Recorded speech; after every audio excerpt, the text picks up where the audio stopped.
ഇവിടെ എല്ലാം കാപ്പിത്തോട്ടങ്ങളായിരുന്നു. എന്താ അവിടെ? ഇവൾ ഇനിമേ തപ്പ് പന്ന മാട്ടാ, മன்னிச்சிடுங்க നാഗരാജ. ആദിവാസികളുടെ ഒരു ചടങ്ങാണ്. തെറ്റാര് ചെയ്താലും പ്രായശ്ചിത്തമായി ഇവിടെ വന്ന് തല കൊണ്ട് 10 പ്രാവശ്യം മണിയടിക്കും. അത് കേട്ട് നാഗരാജാവ് വന്ന് മാപ്പ് കൊടുക്കും എന്നാണ് വിശ്വാസം. വിഷ്ണു, എന്താ വിഷ്ണുവിന്റെ മുഖത്തൊരു വിഷാദം? എനിക്ക് നാട്ടിലൊന്ന് പോണമായിരുന്നു. എന്റെ ഒരേ ഒരു അമ്മാവന്റെ ഒരേ ഒരു മകളുടെ വിവാഹമാണ്. ഓഹോ. നാട്ടിൽ നിന്ന് കത്ത് വന്നു. ഒരു 15,000 രൂപ വേണം. നാട്ടിൽ ചെന്ന ബാങ്കിൽ നിന്ന് എടുത്തു കൊടുക്കാം. ഇതാണോ വലിയ കാര്യം? 15,000 രൂപയ്ക്ക് വേണ്ടി നാട്ടിൽ പോണമെന്നില്ല. ഞാൻ തരാം. Don't be silly. Come on.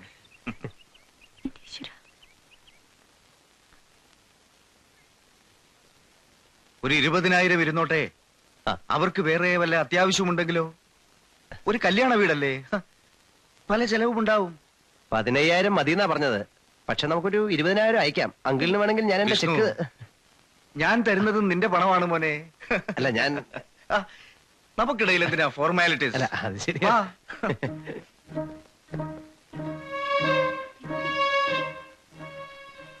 അപ്പച്ചി, കൈമളങ്ങൾ വന്നോ? അയാൾ പോസ്റ്റ് ഓഫീസിൽ അങ്ങോട്ട് പോയതല്ലേ? ആ, എന്താ കാര്യം? ഒന്നുമില്ല. ഒന്നും ഇല്ലാതെ ഒന്നുമല്ല. 20,000 രൂപയുണ്ട്. അപ്പൊ ഞാൻ ബാങ്ക് വരെ പോയി ഡീറ്റെയിൽ അയച്ചിട്ട് ഉടനെ വന്നേക്കാം. അല്ല, കൈമളങ്ങൾ വന്നിട്ട് പോരെ? കൈമളങ്ങള് വരുന്നവരെ കാത്തിരുന്നാല് ബാങ്ക് അടച്ചു പോയാൽ കല്യാണം. വേഗം ചെന്ന് പണം അയക്ക്. ഞാൻ പോട്ടെ. എങ്ങോട്ടാ പണമൊക്കെ ആയിട്ട്? വിഷ്ണുവിന്റെ അമ്മാവന് കുറച്ച് കാശ് അയക്കണമെന്ന് പറഞ്ഞ് എഴുത്തു വന്നുത്രേ. ഞാനത് കൊടുത്തു.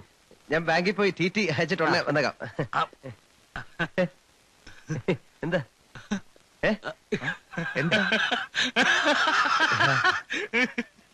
എന്താടോ? ഇതാ ഞാൻ പറഞ്ഞത്, വിഷ്ണുവിന് എന്നെ ശരിക്കും മനസ്സിലായിട്ടില്ല എന്ന്. എടുത്ത് ഞാനും വായിച്ചതാണല്ലോ. തനിക്കൊരു സർപ്രൈസ് ആയിക്കോട്ടെ എന്ന് വിചാരിച്ച് ആ പണം ഞാനും കഴിച്ചു.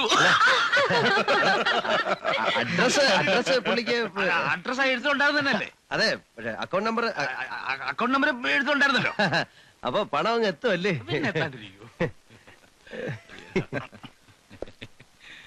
ഈ കൈമളൊരു വല്ലാത്ത ആള് തന്നെ അല്ലേ? വല്ലാത്തല്ല പറയേണ്ടത്. എന്തായാലും വിഷ്ണുവിന് സമാധാനമായല്ലോ അല്ലേ?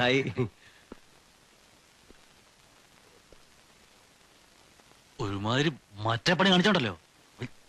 അടിച്ച് കടനെ കുറിച്ച് വിളിച്ചോളൂ. ഞാൻ ആ ഊച്ചാളിയാ. എനിക്ക് അങ്ങനെ മോഹമുണ്ട്, മനസ്സിലായോ? കൊള്ളാം.